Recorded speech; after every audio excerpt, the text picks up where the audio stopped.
नमस्कार दोस्तों, आप कैसे हैं? आई होप आप अच्छे होंगे। एक दिन के गैप के बाद आज फिर से हम लोग अगला वीडियो आपको एसगार्ड एजुकेशन ग्रुप और निश्चय पॉइंट के यूट्यूब चैनल पर अवेलेबल करा रहे हैं। मैं संतोष कुमार झा आप सबके लिए 15 क्वेश्चन का एक सेटअप लाया हूं, जो पार्ट 3 है, चैलेंज है आपके लिए। इसमें ऊपर का पॉइंट कट गया है, वो पेज जो है उसके ऊपर का पॉइंट जो मूल हेडिंग था वो कट गया है। मैं आपको हेडिंग बता दे रहा हूँ, आप नोट डाउन कर लीजिए।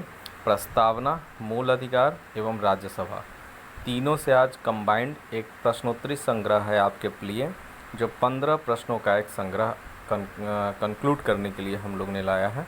इसके बाद कल से मैं आपको वीडियो अवेलेबल जो कराऊंगा पॉलिटी का, वो आपका मच बेटर क्वेश्चन होगा, ऐसे कह सकते हैं। कूट वाले प्रश्न होंगे, उसकी संख्या 30 प्रश्नों की होगी, वो केवल एक वीडियो में आपको दूंगा। ऐसे मैं आपके और आप सभी के, मुझे विश्वास है कि आप लोग अच्छे से इसको कर रहे होंगे, लेकिन व्यू से मुझे थोड़ी चिंता है। व्यू से मुझे नहीं लग रहा है कि आप उतने अच्छे से प्रश्न कर रहे हैं। खैर, वो आपका काम है, वो आप अच्छे से करेंगे तो आपको सफलता मिलेगी, नहीं करेंगे तो आपकी समस्या है। लेकिन मेरा जो काम है मैं वो कर रहा हूँ, बाकी आप खुद समझदार हैं। स्वतंत्र भारत के स्वतंत्र नागरिक हैं। तो क्वेश्चन नंबर फर्स्ट, लेकिन याद रखें MCQ पार्ट 3 है ये, और तीनों पॉइंट जो अभी आपने प्रस्तावना, मूल अधिकार और राज्यसभा का नहीं मिला था आपको, राज्यसभा का जो आपको अभी तक क्वेश्चन नहीं मिला था, वो इसमें आपको देखने को मिलेगा। तो क्वेश्चन नंबर फर्स्ट आपके लिए है, भारतीय संविधान के प्रस्तावना में भारत को किस रूप में घोषित किया गया, ये आपको बताना है। कुछ क्वेश्चन आपके पिछले क्वेश्चन के सीरीज से मैच करेंगे। भारतीय संविधान के प्रस्तावना में भारत को किस रूप में घोषित किया गया है? एक सार्वभौमिक प्रजातांत्रिक गणतंत्र, एक समाजवादी प्रजातांत्रिक गणतंत्र, एक सार्वभौम समाजवादी धर्मनिरपेक्ष प्रजातांत्रिक गणतंत्र, इनमें से कोई नहीं। ऑप्शन नंबर सी सही है यार, इसमें क्या सोचना है, इतना कर चुके हो प्रस्तावना में। एक सार्वभौम समाजवादी धर्मनिरपेक्ष प्रजातांत्रिक गणतंत्र, इसका सी, क्वेश्चन नंबर फर्स्ट का सी सही है। क्वेश्चन नंबर 2, निम्नलिखित में से कौन सा मूलभूत अधिकार नहीं है? मूलभूत अधिकार नहीं, ये आपको बताना है। ऑप्शन नंबर 1 संवैधानिक प्रतिकार का अधिकार, ऑप्शन नंबर बी संपत्ति का अधिकार, शांतिपूर्वक एकत्र होने का अधिकार, देश भर में आज़ादी के साथ आने जाने का अधिकार। देखो भैया, संवैधानिक प्रतिकार का अधिकार अनुच्छेद 32, संपत्ति का अधिकार 19F अनुच्छेद 31, जो कि अब हटा दिया गया है। आपको पहले ही मैंने बता चुका है, आप खुद भी सीख लिए होंगे, अब तो आप मुझे भी पढ़ा सकते हैं, इतना मुझे विश्वास है। शांतिपूर्वक एकत्र होने का अधिकार, ये तो आपको सभा बुलाने का मैंने आपको बताया था 19B में। देश भर में आज़ादी के साथ आने जाने का अधिकार 19D में। तो मिला जुला के आपको समझ में आ ही रहा होगा। क्वेश्चन नंबर 2 का ऑप्शन नंबर बी सही है। क्वेश्चन नंबर 3, ये देखिए राज्यसभा का प्रश्न है। राज्यसभा के सदस्य चुने जाते हैं। अब आपको, बहुत लोगों को लग रहा होगा राज्यसभा क्यों सर पूछ रहे हैं, या राज्यसभा क्यों कराने लगे, प्रस्तावना मूल अधिकार के बाद सीधे राज्यसभा पे चले गए। तो जो मैंने आपको वीडियो अवेलेबल कराया है, उससे मैं प्रश्न चाहता हूँ कि आपको दे दूँ, जिससे आपका रिवाइज़ हो जाए और आपको एक तरह से देखा जाए तो आप लर्न करके बैठ जाएं उसको, इसलिए मैं दे रहा हूं, और कोई बात नहीं है। बीच का भी मैं वीडियो अवेलेबल कराऊंगा ही, लेकिन सारे वीडियो आपको अवेलेबल हो ये कोई उसका मैं गारंटी नहीं दे सकता हूं, लेकिन अधिकतर जो प्रश्न आते हैं उस वो वीडियो में अवेलेबल करा दूँगा। राज्यसभा के सदस्य चुने जाते हैं 4 वर्ष के लिए, 5 वर्ष के लिए, 6 वर्ष के लिए, आजीवन। तो भैया आजीवन तो कोई नहीं चुना जाता है, ठीक है। 4 वर्ष के लिए तो कोई सिस्टम हमारे यहाँ है ही नहीं, 5 वर्ष के लिए है, 6 वर्ष के लिए है। ये दोनों में कन्फ्यूज़न होना लाजमी है। 4 वर्ष के लिए अगर कन्फ्यूज होते हो तो एकदम फ्यूज हो, कन्फ्यूज नहीं हो आप, ठीक है। आजीवन के लिए सोच रहे हो तो देखो सरकारी नौकरी नहीं है, समझ में आया, उसमें भी रिटायरमेंट होती है भाई। तो 5 वर्ष के लिए, 6 वर्ष के लिए है, 6 वर्ष के लिए एक राज्यसभा ही केवल है, बाकी सब 5 वर्ष के लिए, उसके बाद विघटन हो जाता है, आपको पता ही है। तो राज्यसभा के सदस्य चुने जाते हैं, ऑप्शन नंबर सी 6 वर्ष के लिए। क्वेश्चन नंबर 4, कौन सा राज्य राज्यसभा में सबसे अधिक प्रतिनिधि भेजता है? ठीक है भैया, तो देखिए कौन सा राज्य भेजता है, तो महाराष्ट्र, राजस्थान, उत्तर प्रदेश, कोई नहीं। तो उत्तर प्रदेश सबसे बड़ा आबादी वाला क्षेत्र है, ये आपको पता ही है, ठीक है। हम लोग उत्तर प्रदेश के निवासी हैं, इस पर गर्व होना चाहिए। उसके बाद भारतीय हैं, पहले तो भारतीय हैं, उसके बाद प्रदेश के हैं। उत्तर प्रदेश के आप निवासी हैं तो आप भैया उत्तर प्रदेश के बारे में नहीं जान रहे हो, तब तो गड़बड़ है। राज्यसभा में सबसे अधिक प्रतिनिधि भेजता है उत्तर प्रदेश। कितना कमेंट करके बताना जो कि आपको सबसे ज़्यादा शर्म आता है कमेंट करना। मैं देख रहा हूँ, मैं निराश हूँ। बहुत अच्छे स्टूडेंट जिनको मैं जानता हूँ वो तक कमेंट नहीं करते हैं। अब क्या समस्या है भगवान जाने। तो वो भी इसको सोच के ही कर रहे होंगे, यूं ही कोई व्यवहार नहीं होता, ये आपको पता ही है। चलिए क्वेश्चन नंबर 5, भारतीय संविधान की प्रस्तावना के संबंध में निम्नलिखित में से कौन सा क्रम सही है।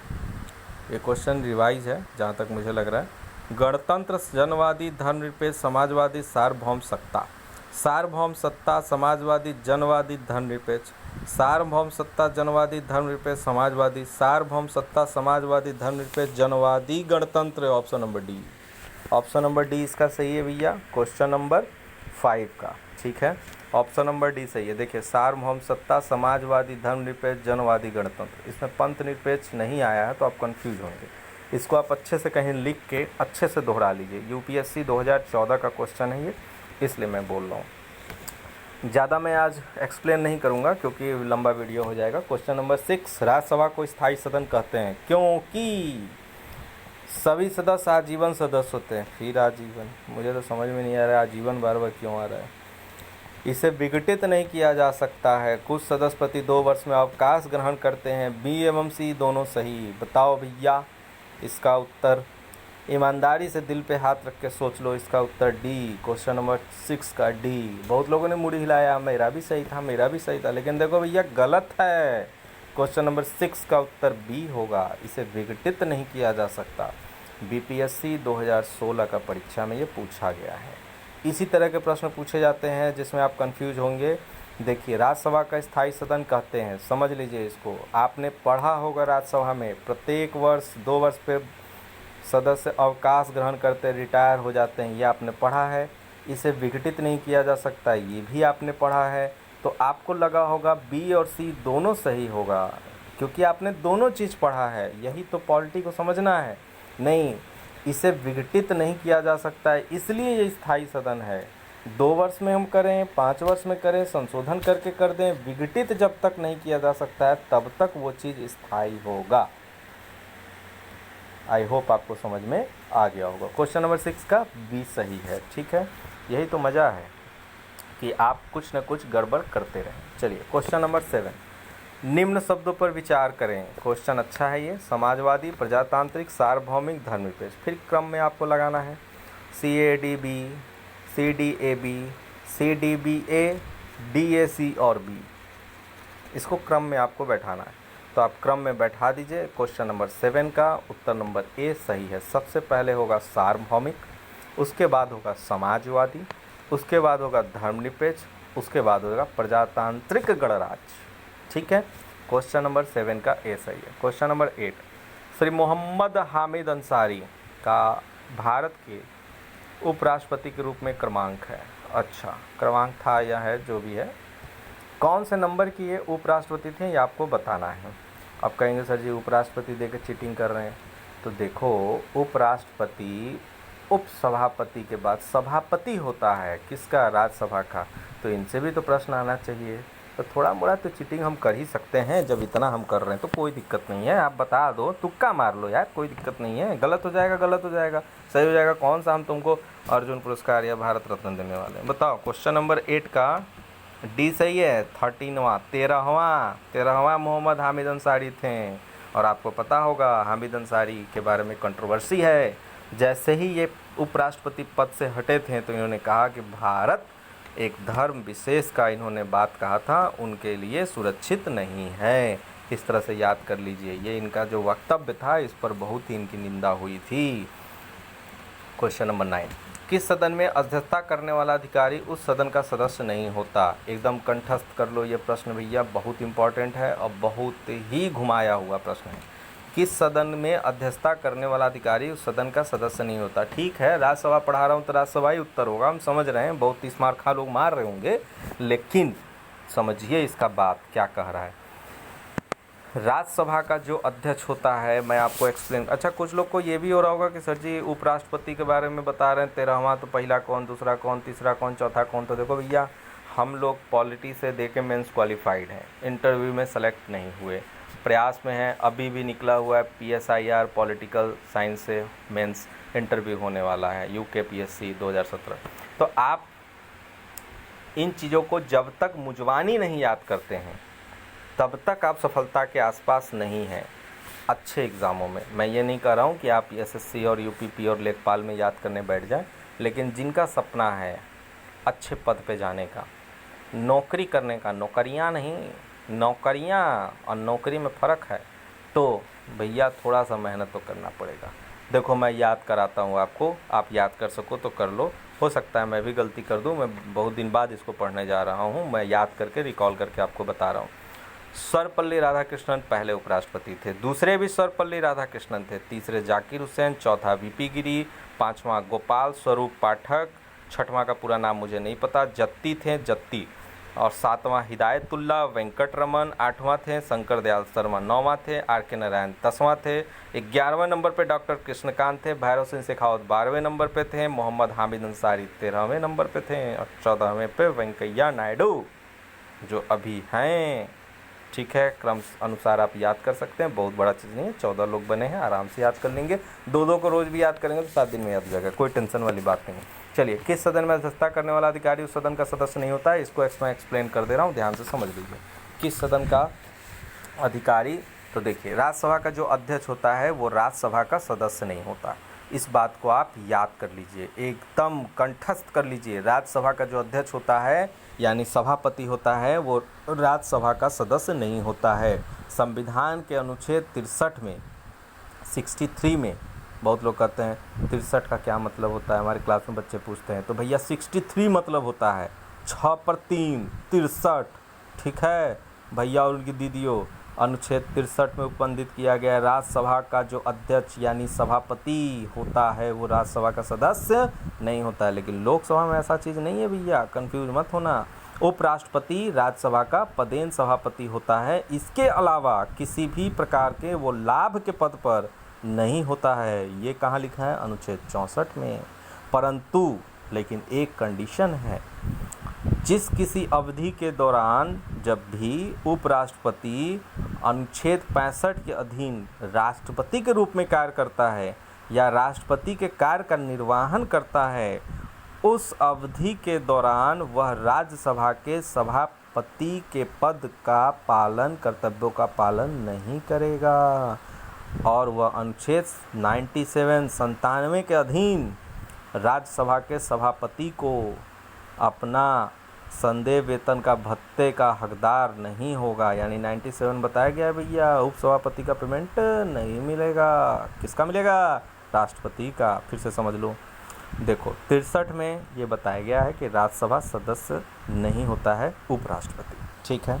64 में ये बताया गया है कि वो और किसी प्रकार के सरकारी पद पर नहीं होगा, ठीक है। 65 में ये बताया गया है कि अगर वो राष्ट्रपति का कार्यभार संभाल रहा है तो उपसभापति का कार्यभार जो उसको राज्यसभा का मिला था उस पर वो आसीन नहीं होगा, और इसका जो वेतन है वो 97 के 97 अनुच्छेद के अधीन उनको दे नहीं होगा, राष्ट्रपति का वेतन दे होगा। इतना काफ़ी है आपके लिए। चलिए, क्या क्वेश्चन नंबर 10, क्या राज्यसभा के सभी सदस्यों का निर्वाचन एक साथ होता है? बिल्कुल नहीं, एकदम में नहीं होता है। एकदम क्लियर करो, नहीं होता है भैया।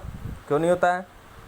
प्रत्येक 2 वर्ष पे 1/3 सदस्य सेवानिवृत्त हो जाते हैं, ये आप याद रखिए। यहाँ पे कहीं 1/3 नहीं है, इसलिए नहीं टिक मार दीजिए। क्वेश्चन नंबर 10 का बी सही है। क्वेश्चन नंबर 11 बहुत बेहतरीन क्वेश्चन है। राज्यसभा के गणपूर्ति कोरम के लिए निर्धारित संख्या। अब देखिए, बहुत लोग को जो याद नहीं होगा, जो छुप रहे होंगे, राज्यसभा में अधिकतम सदस्यों की संख्या कितनी है? याद करिए, 250। 250 का 1/10 निकाल दीजिए। 1/10 कितना आएगा? यानी यार 250 पे 10 से भाग दे दो, गणित पढ़ते हो।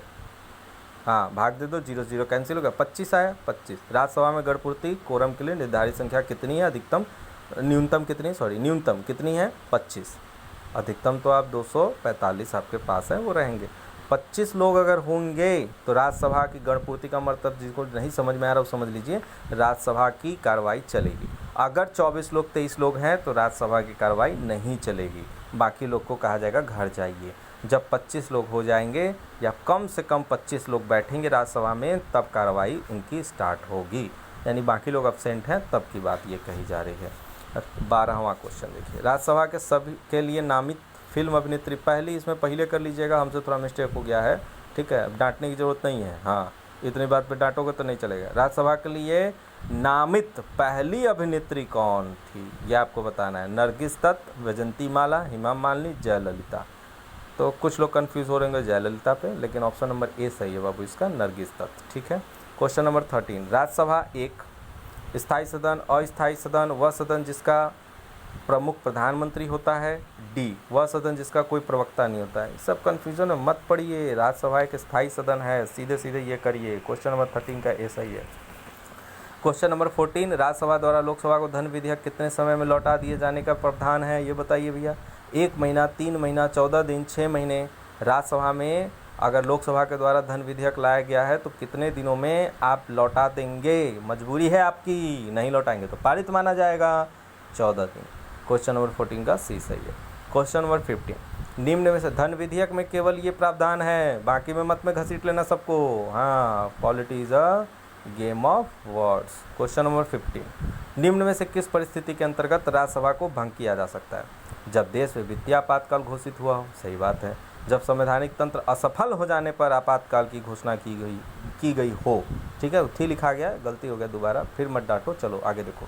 हो गया हो गई हो तो चलो ये भी सही है।